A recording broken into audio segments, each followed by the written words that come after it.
Welcome back to Houston Life. Have you ever had a moment in your life that seems like it's more than a coincidence? All the time. Yes, almost like someone or something is watching out for you. Well, you might have heard the term Godwinks, or reminders that you are not alone. The husband and wife team behind the best-selling Godwink book series with more than 2 million books sold. They are joining us now with more on their latest book, a collection of real-life stories celebrating moms. I mean, SQuire Rushnell and Louise DuArt, it is such an honor having you both here. And by the way, you both have incredible careers. SQuire, you were a television executive for a long time. In fact, you helped bring Good Morning America to #1. Yep, which is incredible. Louise, you have been a performer in so many different television programs. You do impressions like Joan Rivers. Well, can we talk here? Well, don't we love Joan? She's terrific, terrific, terrific. I never know who I'm waking up next to. Talented. The talent between the both of you is palpable, for real. It is. So Godwinks, then, you both have done so many things in your careers. Godwinks is so meaningful, not just for the two of you, but for your readers. When you started this journey, first of all, how did you coin the term? And what was the response when people started reading your work? Well, I was always kind of fascinated with coincidence.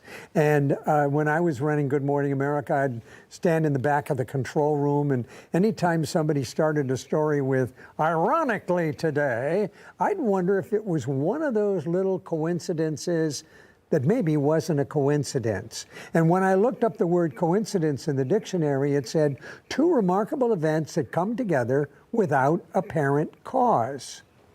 I thought, that's not what we're talking about here. We're talking about two events that come together with a cause, and that cause is divine. And we had no idea that at that moment we were actually filling a vacancy in the language. And when we tried out, when that little word came into mind one day, the first book, When God Winks, was what it was then called, I mean, subsequently called. But when I was about to send that off to the publisher, I went and I took out all the coincidence words, put in Godwinks, and it fit. But more important, it fit in the language, because people, I guess, instinctively knew they were filling a vacancy in the language. They needed a word to describe it. We're looking at all the books in the Godwink series. I mean, Louise, this is something that's become a phenomena. And your latest book, the reason that brings you here, is Godwinks for Mom. What is different about this one, because you have a whole series? Well, we've done ones on Christmas, on pets, on love, but we had never done one on mothers. And believe it or not, mothers probably have more Godwinks than anyone, because they're so in tune. They're in tune to their children, to their families, to their communities. But mothers are, they always handle mommy messes all the time. But this is a book for them to know that they're loved, they're treasured, and that they're never alone. And these stories are so beautiful. They really are. This journey has led to book tours. It's led to several Hallmark movies.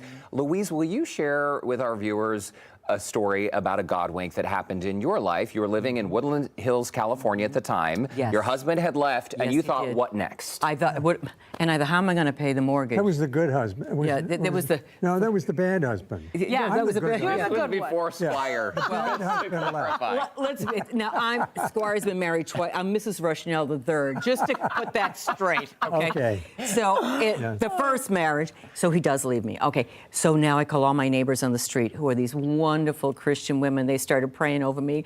I said, what am I going to do? I'm not going to be able to make it. And I have 2 kids. And they said, Louise, why don't you go down to one of those comedy clubs? You know, all those funny voices you do for us at the kitchen table, and see if you can do that for a living. And I thought, you know, the cheese had slipped up the cracker. I said, I'm a homemaker in the San Fernando Valley. I'm not going down to those sleazy comedy clubs. Well, they bet me $50. They didn't have the guts to do it. I needed the money. So I went down to the Comedy Store on Sunset Boulevard. It was called Open Mic Night on a Monday. And they have all these would-be comics that would get up and do a few minutes, and then the real comics would come on after them. Unbeknownst to me, Star Search scouts were in the audience. They saw me. They put me on the show. Donna Summer, here's the big Godwink. Donna Summer was switching the stations. She sees this wacky woman doing these crazy voices, and she calls her manager, Susan Mineo, and she says, get me that girl to be my opening act. And that's how my career started. Wow, changed your life. Changed my whole life. Godwink, Godwink, Godwink. Yeah. Yes. Yeah, I mean, yes. just amazing. Yeah. We're looking at all the characters that you have done, Louise. You literally have a wheelhouse. Those are Judge all Judy. her. Judge Yeah, Judy, you see those are stupid her. on my forehead here? That's my favorite. Wait, is that Cher too? Well, it is Cher, of course it is. Yeah, Oh my God. Okay, so when I put the wig on and the makeup, you know, it just all changes. And of course, I can do George Burns. I can do a 100-year-old man if I want. I can do whoever I want. Barbara Streisand? Well, I love Barbara, you know. I'm the greatest star in the whole entire world. Oh my gosh. And SQuire, you're saying Godwink, Godwink, Godwink, because this is really the movement. You say even YouTube meeting was a Godwink on its own. Oh, absolutely. I took, in my first marriage, I took my daughters to see a Croft show at Madison Square Garden, and it was, the show was H.R. Puffin Stuff. And that show that was running on CBS, and I was doing ABC children's television at that time. And so the character that came on stage was the star was Witchy Poo. And she had a green face, a long nose, and a wart on it. Which I've since had removed, yeah. And it turned out that it was somebody named Louise DuArt.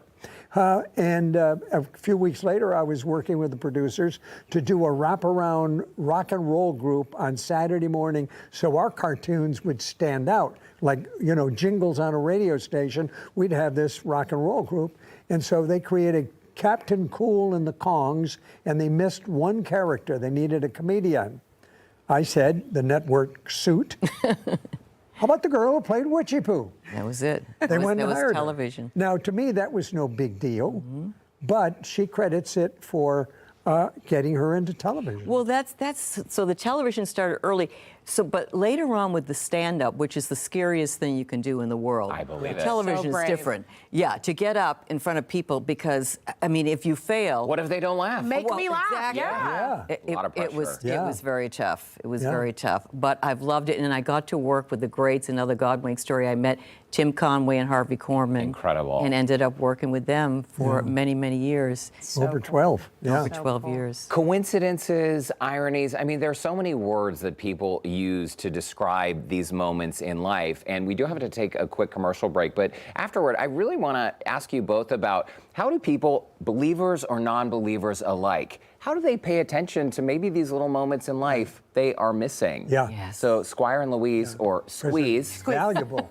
sit tight. Houston Life will be right back. By the way, their brand new book, Godwinks for Moms, is available now. They are also appearing at a special event benefiting the Brookwood Community, a very special place supporting adults with special needs. That event is called Godwinks and Giggles. So we're going to have more on that, plus their special connection to Brookwood. Don't go anywhere. Why would you go anywhere? Houston Life will be right back.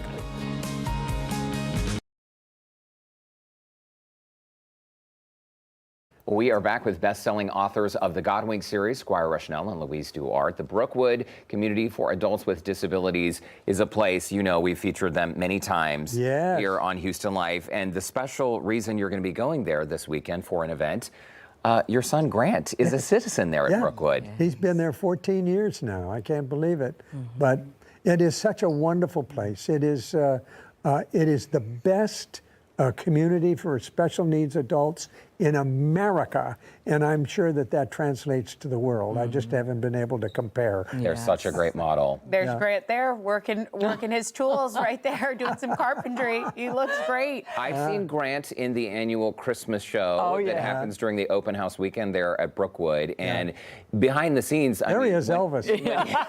when he's not performing as Elvis, he's staying busy there. And so you both have seen the incredible, life-changing work that is done at Brookwood every single day. Unquestionably, Yeah. unquestionably. They're so special. Every time we go there, we feel revitalized. It's like, and then we get the hugs from all the citizens, and they like all the voices I do. I'm Oh, I sure. bet. Yeah, they'll say, do Fran Drescher, Louise. I will do Fran Drescher for them. We're looking at a video of some of the citizens and Brookwood. We can't say enough about that place. You actually have a chapter about Brookwood in the Godwinks for Moms book. Why were you so inspired to do such? Well, actually, to tell you the truth, we've got, I think this is the fourth Brookwood story in our books. There are 3 others in 3 other books. But there's always an inspiration from Brookwood. There's just no question about that. And I love, if people go to the website, brookwoodcommunity.org, right on the home page, there is a little 20-minute movie, and we gave it the name, and I keep forgetting, it's Joyful Place. Yes, Joyful Place, Brookwood Community. We didn't produce the movie, but it's amazing. And we are basically using that as a pilot now to take to studios to do the Brookwood story as a movie, That would be as a feature fantastic. film. Yes. But spend 20 minutes on that movie. Go to the front page, that brookwoodcommunity.org. Spend 20 minutes in that and bring your hankies, happy tears, and you'll just be lifted. Yeah. The disabled community is often so marginalized. In fact, I'm sure people, I'm left stupefied when I read some of the headlines about what's being said about people who are different or perceived to be different. The chapter in the book featuring Ivonne Straight, who is the founder of Brookwood, her daughter Vicky, and she has another daughter, Vivian, who works at, there's Ivonne right there on the screen, along with a citizen. Ivonne essentially carved out a place that didn't exist. She had to create a place for her daughter, Vicky, who had encephalitis at a year old. Is this why you so passionately felt she would be a great representative for your Godwinks she's a moms? trailblazer, and what she's done for that community, for the world, really, because people look at adults with special needs differently now because of her. They are so valued there at Brookwood. They all have a job. They're all happy. They make us happy, as we said, when we see them. And I just encourage everyone to just embrace Brookwood and we're excited because Saturday we're going to do a special event there. Yes, yeah. Godwinks and Giggles. My wife came up with that title. I'm not the Giggles. She gives everyone the giggles. I'm the Godwink guy. SQuire will tell stories, and I'll do some comedy. But you know, the thing about the Ivonne and Vivian story, which is in this book, is that Vivian was Vicky's older sister, took care of Vicky all those years, and she never intended to follow in her mother's footsteps. But both Ivonne and Vicky had special needs children. Now, how did God do that? Now, also, when Vivian took it to the next level, Ivonne built it, but Vivian took it to the Brookwood way, which is to really give it away to the rest of the world. Give away the ideas and the inspiration. Her carrying that torch is such an example. She is a beacon for the rest of the country, and we could all use a little more love and hope in our lives. We kind of talked about that, how Godwinks is so time appropriate for the society. You know, so much division going on. Talk about that effect that you guys have seen bringing Godwinks to the community. You know, when we started this 20 years ago, I mean, it was a wonderful word, friendly word. It's like, you know, when you see a grandmother across the table and she gave you a little wink, you didn't ask what it meant. You knew it meant, hey kid, I'm thinking about you right now. And people want to be seen and they want to be loved. But what had happened in the industry where we work, entertainment, is all of a sudden the entertainment industry is opening up and they're actually coming to us saying, you know, do you have more ideas for movies? You know, we want, they call it faith adjacent. Yes. That's the new word. I don't want to brag, but I'm going to brag. Brag, this is the time. But Rescued by Ruby on Netflix is their #1 family movie with dogs. And it was #1 in the world. It reached 100 million people in the first year. And then at Hallmark, our 4 Hallmark movies, all called The Godwink Christmas, are among the most favorite on the Hallmark Channel. So what it is that people love the authenticity of Godwinks, because they're not scripted in Hollywood. They're not made up movies in Hollywood. They are real stories about real people that script writers, you know, obviously bring to life. And that to us is the joy. And we show the real people at the end, which makes it, you know, they're modern day testimonies is really what it is. And we're just the conduit that God uses. People send us stories all the time. And we turn them into movies when we can. I feel like we've known you both forever. We're love going to you put guys. the info on our screen for Godwinks and Giggles happening this Saturday, starting at 10:30 a.m. at the Brookwood Cafe. You can see the address right there in Brookshire. Hurry, the tickets are going fast. Okay, that is great advice. SQuire, Rushnell, Louise, DuArt, thank you so much for everything you've done. Thank you. And truly, come back and see us anytime you want. Your family now. Yeah, Yes. great show. You get to hang out with these two. Well worth it. Well worth it. And the new book, as we mentioned, is called Godwinks for Moms. And we'll share a link to learn more. It'll be under the Scene on Houston Life section of our website, houstonlife.tv.